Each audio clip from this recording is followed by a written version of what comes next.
Do you know that feeling that says the party is over? This date is done. This job is kaputz. That feeling of it's time to go. I often get asked how I made the shift from my corporate career to being an entrepreneur. And oftentimes, the question is that, like, how did you make that shift? But really, the underlying question is, how did you know it was time to go? The feelings, the signals, the subtle, the not so subtle.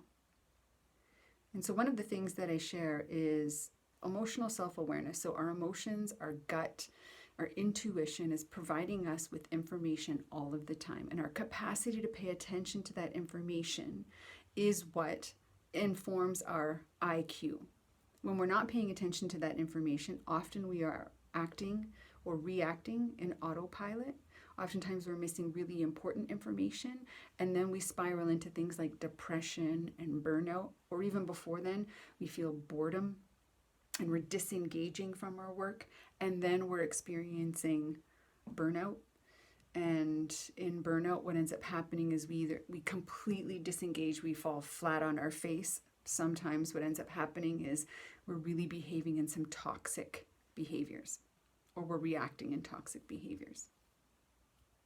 So the paying attention piece of emotional self-awareness is being able to pay attention to the feelings and the signals, the subtle and not so subtle, that something is off. And when you notice the signals, to then investigate those signals. What am I feeling? I am feeling uncertain. What am I feeling uncertain about?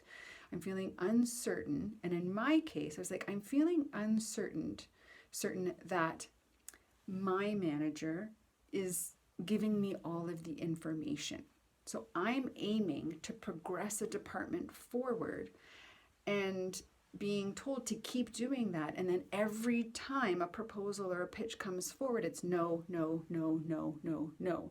So while the words and signals of pitch and push and innovate was the verbal message, the behavioral message was squash, squash, squash, squash, squash. And that's conflicting information. And so my gut was telling me there's something that's not being shared that I don't know. And the subtle signals of that was about over the course of 12 months, you might experience what is this roller coaster.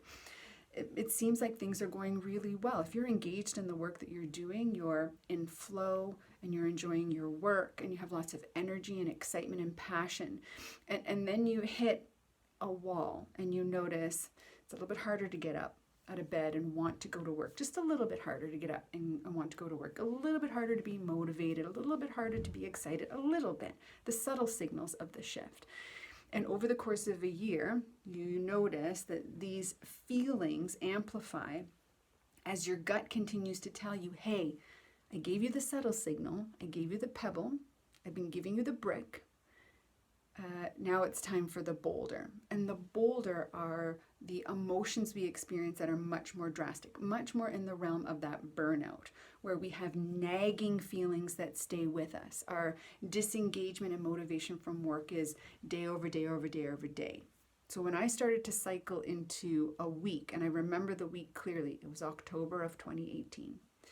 And I had 3 days in a row where when I woke up, it took me a while to get out of bed to want to start my routine, because when the routine is over, then I'm going to work. And my routine is get up, have breakfast, some meditation and mindfulness, do a workout, and then I'm into work. And I was delaying my routine, my first dominoes, because I was delaying wanting to go to work. The motivation wasn't there. So after 3 days, I picked up the phone and I called my manager and I said, this is what I've been feeling lately, and that's an unusual feeling for me.